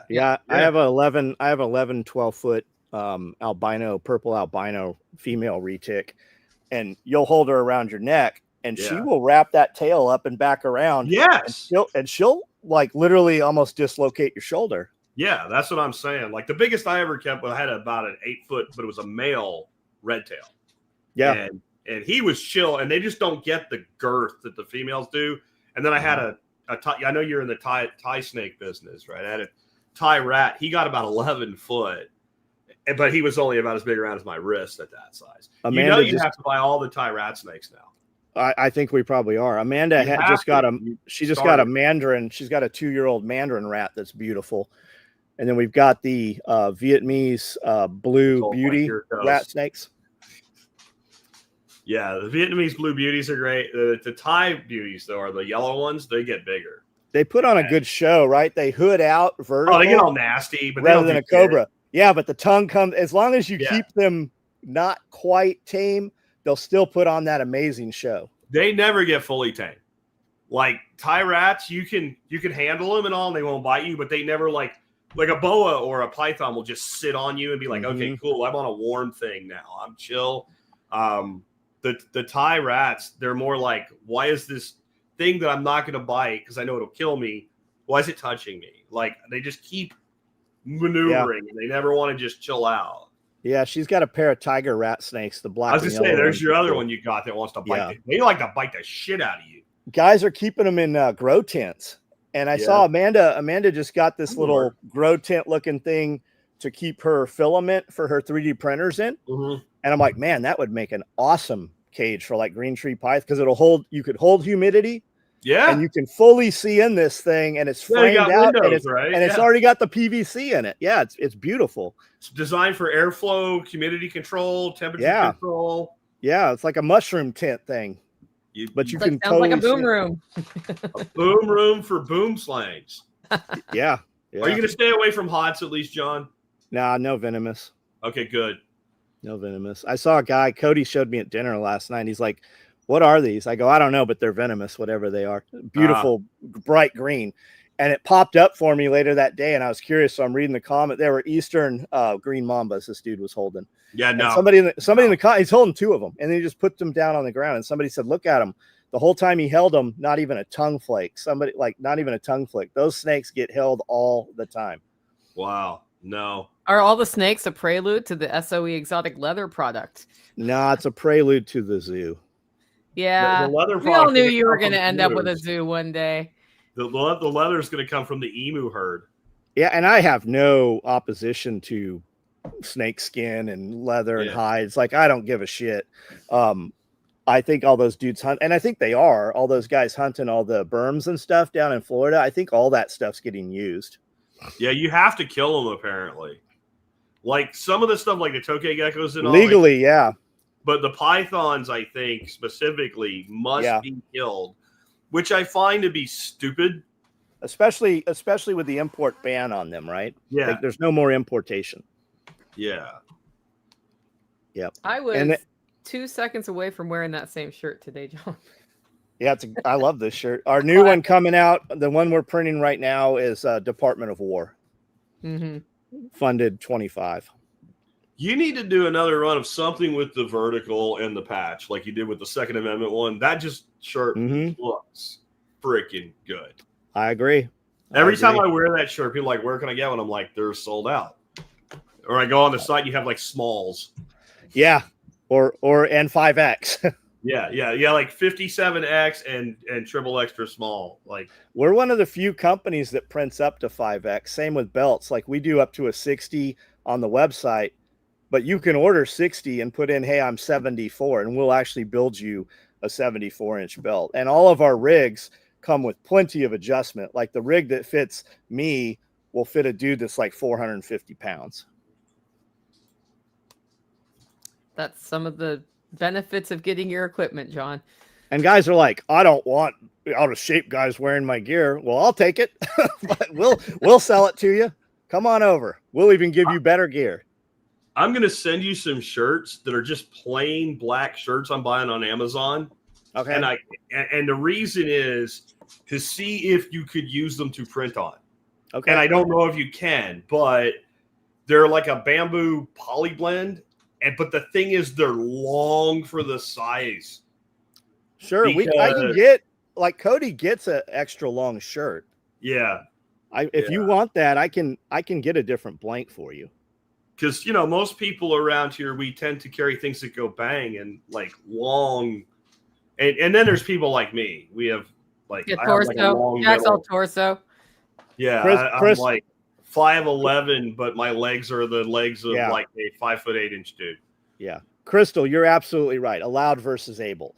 But under their jurisdiction and their stipulation, when you go in and hunt those snakes, you were supposed to dispatch them. And like the guys you see hunting all the iguanas with the high-powered air rifles. So the church, for instance, or the school hires these dudes to come out because the iguanas manure, especially the big males, it's full of salmonella, and you have children. So the school or municipality hires them to come out, and then they bring people with them that are paying them to come shoot them. And then every tail you cut off, you get a bounty for each tail. And I'm not sure how they're paying, but I know they just did a massive Burmese python competition that ran for 6 days in the Everglades. I believe it was 6 days. And then the winner got $100,000 in a truck. But there's all kinds of companies that pour into this thing to do this. And they caught, like, there's dudes looking for, there's a guy puts a video up and he's like, is today the day I get my 20-footer? And so far, nobody's actually got a 20-foot Burmese out there, but they've come close, 18s and 19s. That's Fisher Garrett. I follow him. He's the guy that's yoink. He yoinks everything. Zoink. Yeah, I love it. And boof, love it. Right? He'll be like, oh, look, an American crocodile. Poof. Yep. Love it. How that dude has not been, like, seriously injured yet, I don't know. I just think he actually really knows what he's doing, and maybe he's hamming the camera a bit with how he's doing it. Yeah, the yoink guy, yeah. A gentle yoink, and he'll have, like, a handful of, like, 12 tokay geckos, like, all pissed off, trying to bite him. When I met Amanda and she stayed at my house the first time, I had tokay geckos running around my apartment loose, and they chirp. They call each other at night. So we would just take crickets and just let them go, and they would just chase. You'd hear them run across the wall, run across the ceiling. And now they got these tokays that somebody has just found, and they're breeding, and they look like stars in the sky. They're like cool. A dark purple, and they just have these white star patterns all over. They're beautiful. And tokay geckos are no longer like a $10 lizard. There are $100 tokay geckos out there. Like the anacondas, when I was getting anacondas 12 years ago, we were paying $75 if you bought, 10 anacondas. Anacondas are between $1,200 and $1,500 for babies now. How much? $1,200 to $1,500 for baby anacondas. There is when are you gonna start selling them? 3 years. That's nuts. 3 years. I guess breeding them is a commitment because you need adults. Yeah, 3 years. Yep. And well, it's easy to find them. People are scared of them, just like big male retics. It's easy to people get these things as pets, and they're very quick to want to get rid of them once they're bigger. Yeah, I'm the Grinch at the Arlington Reptile Show every year. I go every year, and I ruin some kid's life at least 4 or 5 times every time I go, with a mother that's about to buy like berms or something. And I'm like, look, right. And you look at this kid, he's like 14, 15 years old. You're like, where's this kid going in a few years? And mom's like, well, he's going to college, right? Okay. So he's going to leave behind a 16-foot snake. What are you going to do with it? Because he's not taking it to his college dorm. A breeder like that would probably do well to be like, hey, when you don't want this thing anymore, bring it back. Before you give it away, bring it back to us. No, they're just, you've been to those shows. They're just, like, you don't want a pair? Yeah. You got to have a pair. And if you're going to get a pair, well, you might as well get a trio so you can go into breeding, right? We see a lot more Yeah, we see a lot more responsibility now than I think we used to. We've been at a lot of shows. You know how you have like it's almost like a gun show where they have the private sellers. There'll be like some people with some tables that only have like 2 or 3 animals. Yeah. And always be some dude trying to get rid of his son's, boa. Like the one I was at is a beautiful, very kind of like pink coral, natural female red tail. But she was like 9 foot. She was only like 4 years old. She wasn't done yet. And it was exactly that. His kid went to college. He's like, my kid's really responsible. And I'm like, dude, if your kid was really responsible, he would have known he couldn't take it to college. Yeah. Yep. Right. And he had a couple other snakes that I actually bought one from him, but no, I don't want your 9-foot boa. And there's all kinds of dwarf constrictors now, man. You don't have to do that. You want a boa? Get a Madagascar boa. They only get about 6-7 foot, and they're cool. It seems like a lot of animal I got to keep warm inside. Yeah. I could never do what John's doing, and I have to add the word again. Right? I did it once, and I'm not. But I never did it like he's doing it. I had small animals, right? Mm-hmm. I had a couple big ones. I had some boas, and I had some of the bigger rat snakes and all. But mostly, I had these things called African house snakes. And I had this idea to disrupt the market. I was going to breed all these new morphs, and I was importing animals straight from South Africa from this dude named Donald Sutherland, and it was really cool and all. But then this isn't ever going to make me enough money to stop doing what I'm doing. So then maybe I don't need to do this anymore. I had like 300 animals in my office. In my house. That's a lot of work if you want to keep that from selling like 300 animals in your office, in your house. And like 100 were adults and breeders, right? So I had like 200. I sold all those off, and then I just gave everything away after that. It was my son Cody was asking this morning how long till Jack has snakes again. It's not happening. Everybody believes it is. I'm saying, maybe when I get this office redone, maybe that thing that I built for fish tanks has one really cool display animal. What would you get? I don't know. It would be really great setup for a Brazilian rainbow boa because they look good and they hang out. I would want something more deneural, something that hangs out during the day. Those freaking what do you call tiger rats? Those are cool, but they like to bite. Yeah. Boegas, like mangroves are cool. Yeah. It'd be something cool. But then if I do something like that, I'm probably not being able to use it with kids. I would rather have something I can, probably the safest bet that's a good display animal is a really gorgeous carpet python. Yeah, Amanda Because got they a can get jungle dog carpet. tame where you could put it in the hand of a kid you want to get unafraid. Because the last thing I want to do is put a snake in the hand of a kid I'm trying to break fear from, and then the snake bites them. Yeah, Right? we just got a jungle carpet python. It's almost gone. It got me Saturday night. Yeah. Right across here. They always She's get got you it. right there, John. Well, because I just reach in there. They're gonna get me or they're not. We're gonna Yeah. find out. The ones I had that bit me all the time, I had a trio of rock pythons. Not rock pythons. Oh, yeah. Spotted. The ones that eat bats, they only get Beautiful. about a couple 3 foot long. And Yeah. they had their little caves they lived in. And all you had to do when you reached in to clean their cage or whatever is just turn the cave mouth so that you weren't out. And I never did. And they always bit me. And I never cared. They just don't hurt. And it's that when they're inside that. So what they do in nature, they live right at the mouth of these bat caves. And they wait. And as the bats are flying in and out, they just grab one. And that's their dinner for the week.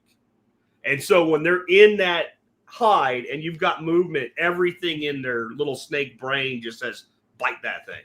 Yeah. And I get bit. Dorothy's like, why don't you just? I'm like, because it doesn't matter. Yeah, if we open like most of our caging for all the caging for big animals is open front. Yeah. And if you shoot your hand in there, you're going to get bit 99%. If you take the hook, tap them, it turns them off. Yeah. And almost all the time we can get them. Now, the bigger ones that we feel are aggressive, we open the cage, they start to come out, and then you can take them out, no problem. Yeah. Yeah. It's just that they get conditioned. And that's the other thing. And it's going to be harder for you because you have so many.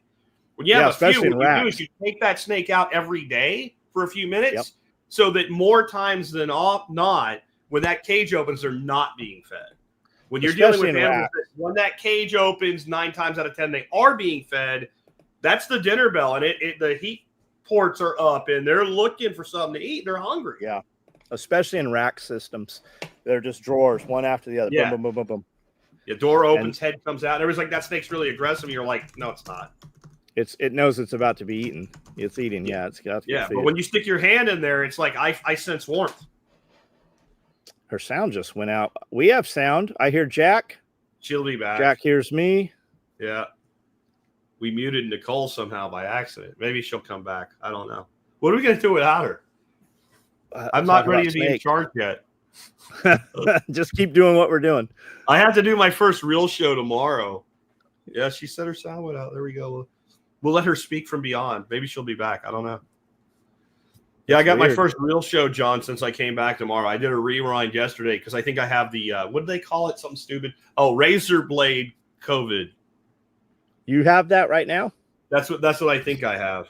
She entered the studio. Let's see if we can hear her. Nicole? Apparently there's a brand. Yeah, we got you. We hear you. Yeah, apparently there's a new super COVID going around. I mean, I don't know. Blade. I wonder where it originated. I wonder where they released this one at. California. California. And I don't know if both Dorothy and I ended up with sore throats coming off the boat, but I think she had a sore throat going on. So she was like the Typhoid Mary, and she affected the whole ship, including me. And it didn't get me till I got home. So my voice was just raspy as crap. And yesterday it just seemed like I got other things to get caught up on. So I threw out a rewind. So tomorrow I've got my first real episode that's just me, except it's an interview. And I've got this guy named Dylan and then John Pugliano coming on. We're going to be talking about the resurgence of nuclear power. Oh, I was looking forward to that episode. Yeah, that's going to be cool. Yeah. You got another We had a John moment. Yeah. How big do those red-sided garter snakes get? Not that big, man. The Googleizer says 18 to 55 inches, which is a vast difference. Yeah. I've seen some come out of like Nebraska, the red-sided they have up there. They get about 3 foot. Yeah. But they get fat. There's a guy. Like they're eating adult mice, younger rats inside. Yeah. There's a guy on Facebook that's got amazing garter snakes, like incredible stuff. The orange ones with the black neck, I don't know what they're called. Those are gorgeous. They're very expensive. And I know you guys have the red sides, but you don't have the San Francisco variant with the blue. And the blue-sided garters are beautiful too. You can get them, and they at about age 2, they gain a ton of blue in them. What'd you say, Jack? Nicole's like, fuck, here we go. Snakes. Oh, no, I did it on purpose. I love hearing about snakes. I mean, I don't have any snakes. I don't plan to have any snakes, but I always know. All I have to do is bring up snakes, and y'all start telling me stuff I don't know about snakes. So I enjoy it. They're cool critters. I think the reason I like them is they're misunderstood. Like, it amazes me. Like, you have a corn snake, right? And you got somebody that's afraid of it. And you're like, hey, man, do you want to just handle this animal and lose your fear of it? Because it literally can't hurt you. It has a head the size of my thumb. Like, and they're like, no, while they pet my 12-pound cat with 20 fucking razor blades at its disposal that ate my arm today, but they're not afraid of the cat, but they're afraid of this tiny ass little corn snake. Yeah, the cat got me today, Nicole. It was my own fault. Oops. Well, he was on the bar, the outside bar, on the outside kitchen, and he was just looking over, and I tried to make sure he knew I was there, but as I went to pet him, the two dogs came storming around, and but that's my point. Like, they're not afraid of a cat. A cat will fuck you up. Yeah, at least it didn't get you in the face. We've had probably a dozen people tell us that they're deathly afraid of snakes in the last couple months. The FedEx lady came in, and we get snakes delivered here all the time, like at least multiple times a week. And they write on there live animals, live reptiles. And somebody had written on one of the boxes live snakes. And she's like, I am scared to death of snakes. Get this off my truck. Here's this thing. I go, well, listen, I'm supposed to open it in front of you. And she's like, oh, no. I'm like, look, we have like a zoo. Everything's in cages. I go, do you want to see? Like, listen, I'm not going to throw it at you. I'm not going to chase you. I'm not going to make fun of you. Like, it's going to be just like going to a zoo. And she's like, yeah, actually, I would like to see that. And now every time she delivers it, she's like, will you open them up? Can I look at it? Brandel, my video dude, deathly afraid of snakes, like deathly afraid. He touches them now, like on his own. He's like, can I touch that? What's it feel like? Is it wet? And now he stands super close to him. Like, he's almost gotten hit a couple times when they come flying out of the cages. It's not. Now, a big Boyd or something can do some things. You can get some stitches, but like, most of the stuff people are afraid of, like the worst I ever seen was when I was in high school. This friend of mine named Nick, we're out walking around my dad's like back of the house and all, and I've got a 22 with me, and all of a sudden he's like, shit, like that, like for real. He's like, I'm like, what? He goes, snake, shoot it. And I look, and I'm looking like at his feet and shit, and there's nothing there, and it's like the snake is like under this thing we had to keep tools, and it's a little garter snake. It's not even as big as my little finger. It's like Nicole's little finger, and it's just sitting there looking at us, and he wants me to shoot it, and I would literally be like shooting into like shovels and picks and shit, and I'm like, and it's like 10 feet away from him. And I'm like, and you're like, no, I went in there, and I'm like, he tries to get away, and my ass is sticking out, and I'm crawling, and he's freaking out. You're gonna die. I'm like, and at this point, I'm like 16. So, no, I'm like, look, and I'm chasing this fucking, and this guy was like 6'2", huge dude, right? And he's running his fucking ass. Facebook went to shit. There goes Facebook. Yeah, it's on top of my screen here. That's probably my feed dropping off Facebook. It is. Yeah. Whatever. You still got a check mark. Somebody said, I think it's great they protect snakes in Tennessee. Yeah, I've recently heard that. People still kill them. And whatever, on your property, do what you're going to do, man. If you got venomous animals, I wouldn't say that I wouldn't kill them myself or relocate. Probably closer to kill than relocate. Well, and my understanding was if it's a danger to your children or livestock, you can. Yeah. And I get that. I get that. For most people, you're better off killing it because you don't know what you're doing to relocate it. Yeah, especially if you don't know what it is. I'd rather them err on the side of caution. Like, I'm not going to, oh my gosh, I can't believe they killed that poor snake. I mean, do what you're going to do. What I hate is when somebody like hacks up a corn snake or a milk snake or something and then posts a picture of it like they're the defender of the free fucking world. That's what bugs me. We literally see people weave into the wrong lane of traffic to run over box turtles after it rains here. Oh, that's like awful. I would assume that's probably illegal too. They weave over to kill possums in the road. If you're killing box turtles on purpose, man. Yep.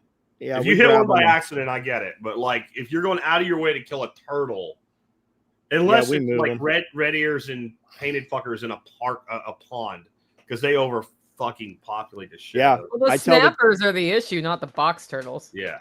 Yeah, I tell kids to kill, like they eat baby ducks and stuff.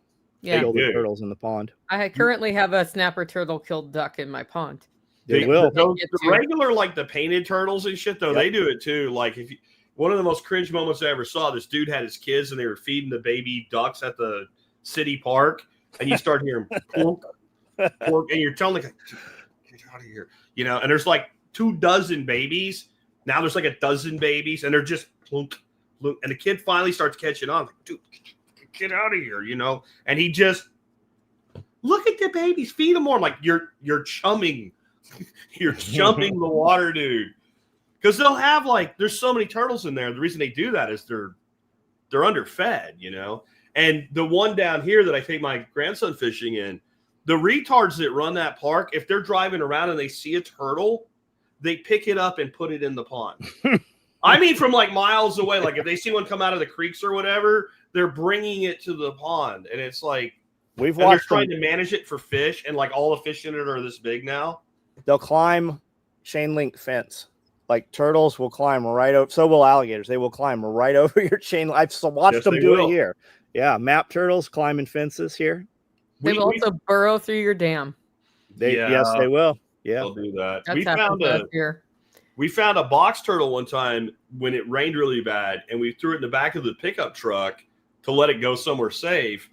And we stopped somewhere. We came out, and it was about ready to plunge. It had climbed up the corner of the box, and it was like wobbling on the corner of the bed. I didn't know they could do that. Post turtles.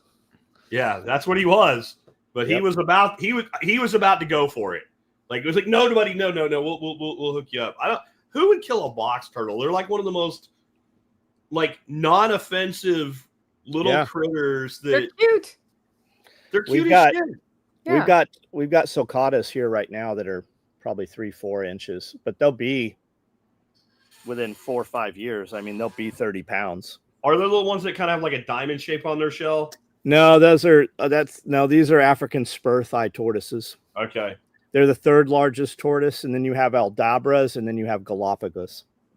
I think David's buddy Toby, Nicole, has one of those. Star tortoises, maybe? Down in like the Austin area, and they have like a burrow they built for it with heat in it so it can survive the winters, and they use it basically to graze the field. Oh, that's interesting. Because it's much easier to take care of than like a cow or a goat or some shit.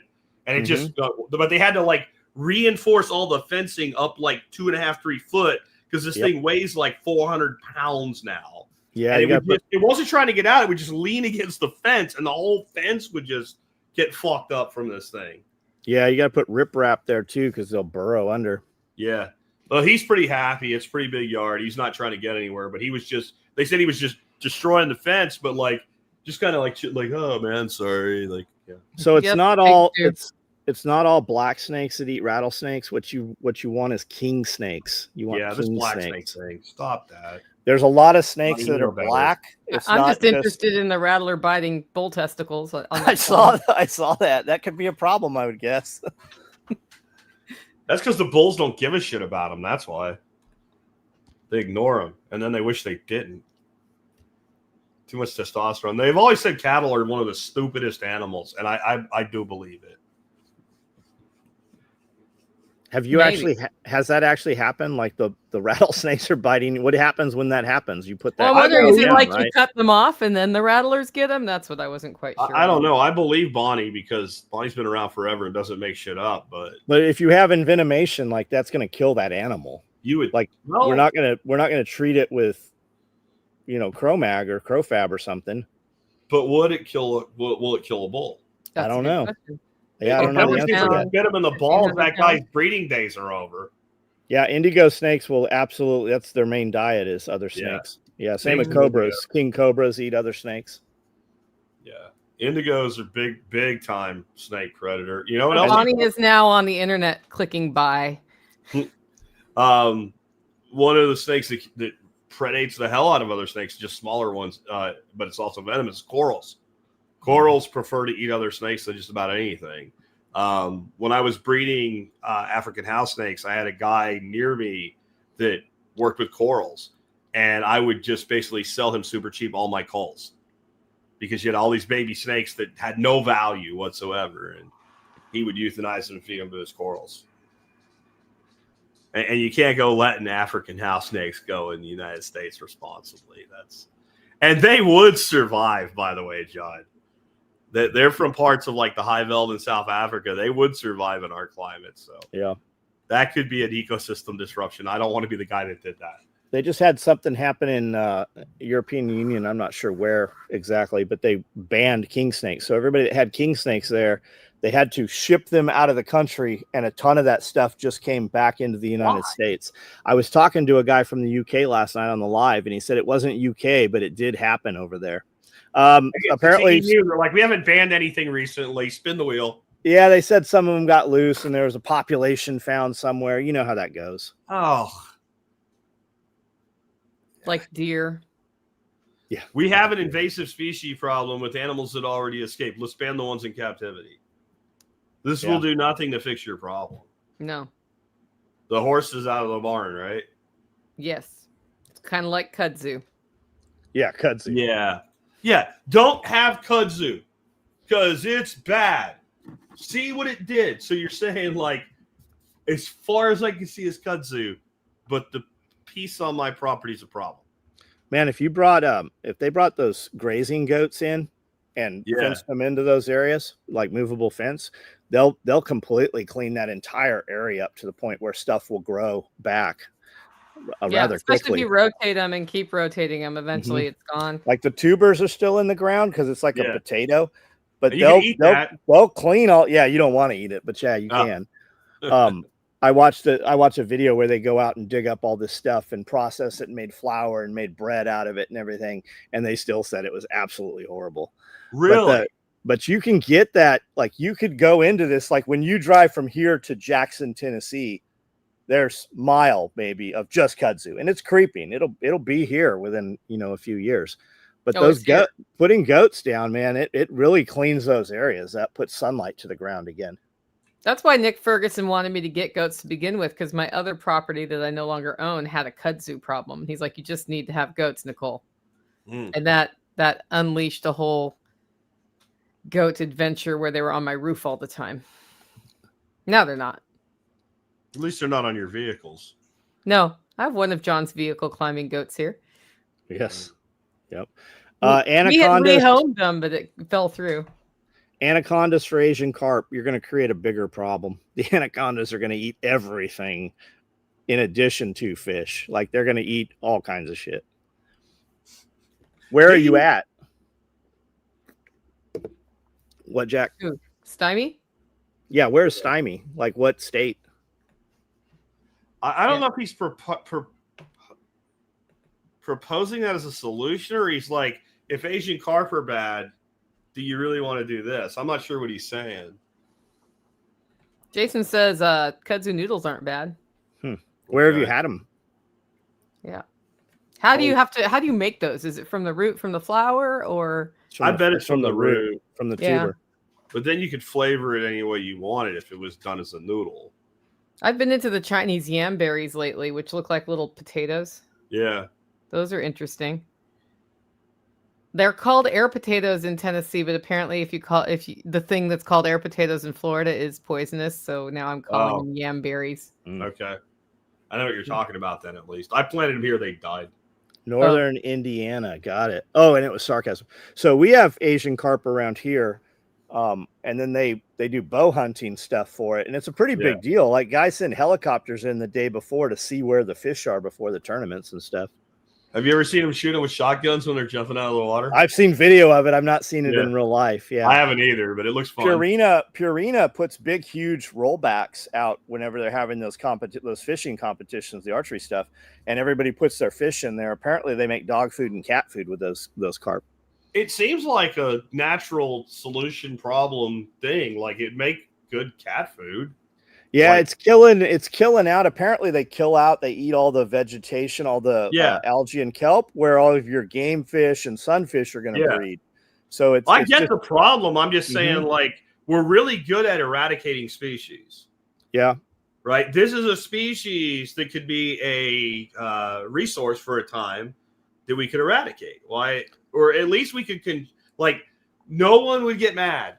You see what I'm saying? Like if you like started mass gill netting these things, even Greenpeace would be like, yeah, it's okay. Like, but no one will do it. Yeah. I don't understand.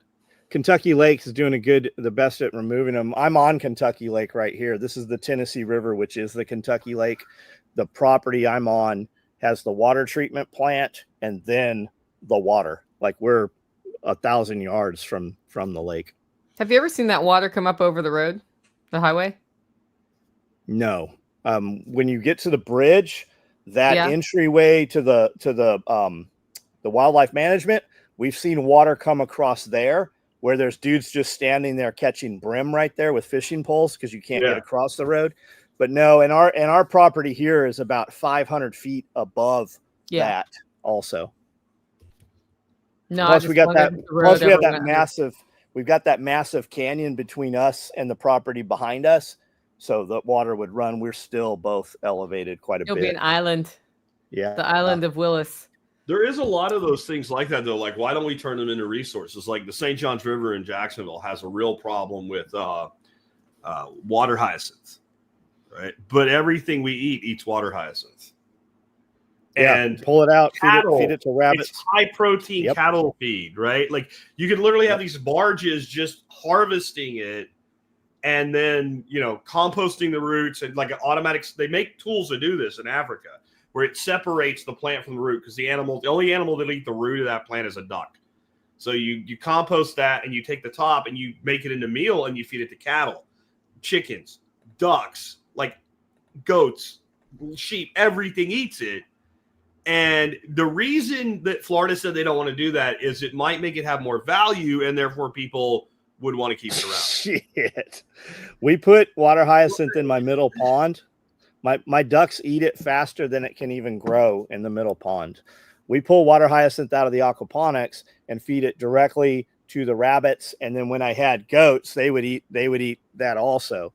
Did they eat the roots? Because I never believed a goat wouldn't eat anything. I don't know if they eat the roots or not, but we never saw anything left from it. But once it dries out, 70% of it's water. Like there's not much left. You leave a pile out there for a day or two, it just melts away.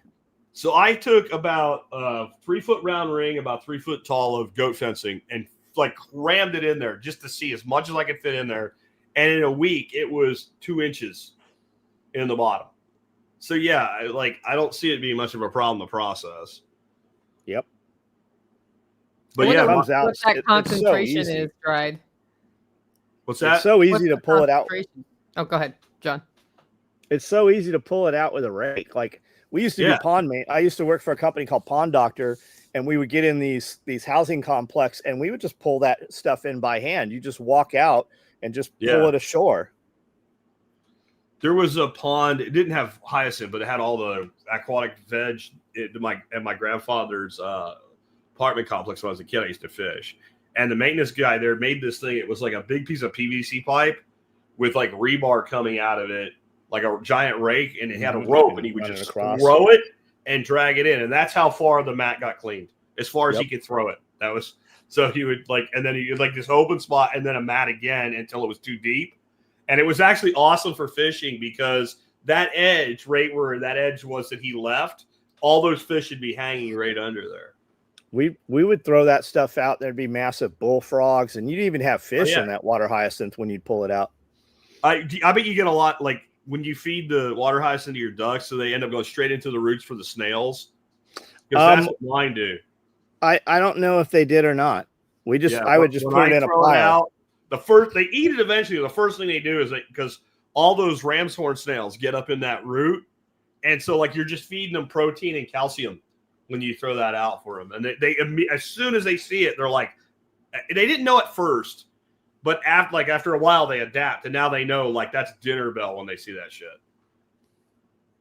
It just takes one of them knowing, and then every one of them knows. One knows, then 2 knows, then 4 know, then 8. Yeah, they see them do it.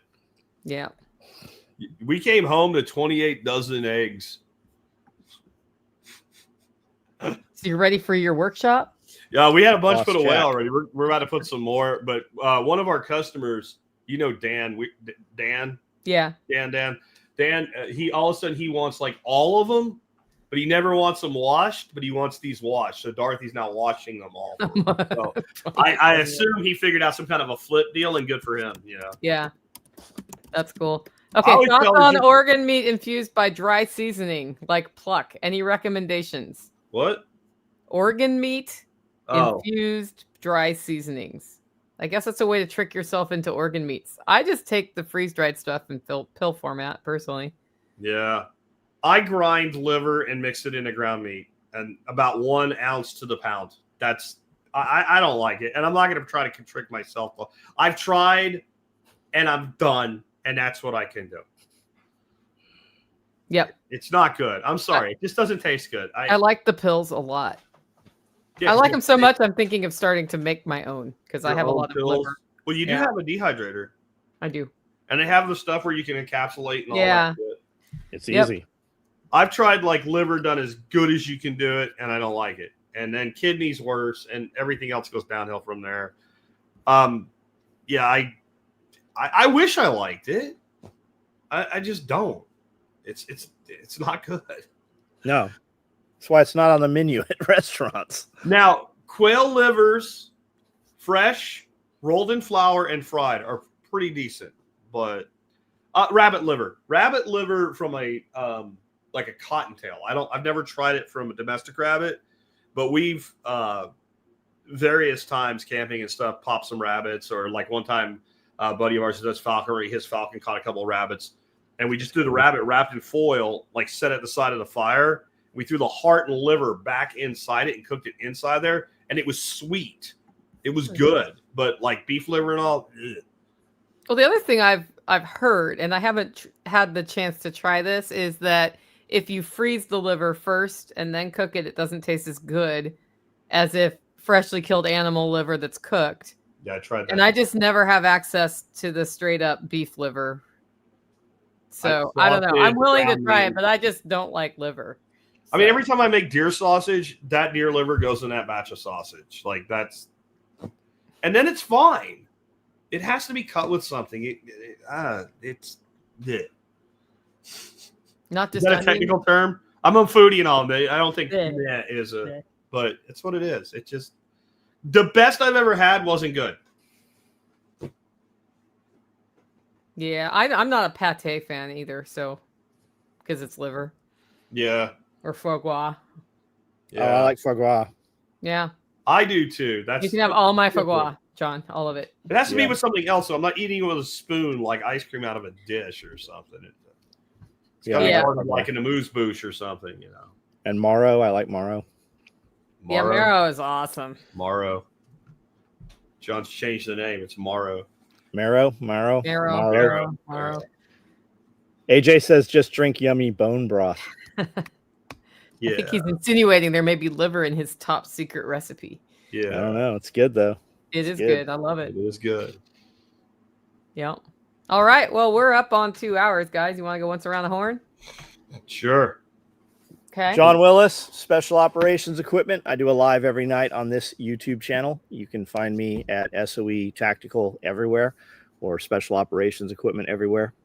And if you like the snake stuff, I've got a SOE Reptiles channel on Instagram and Facebook or YouTube. Nicole Sauce from the Living Free in Tennessee podcast. And we've got a big event coming in about 4 weeks close to John at Birdsong Marina, the Self-Reliance Festival.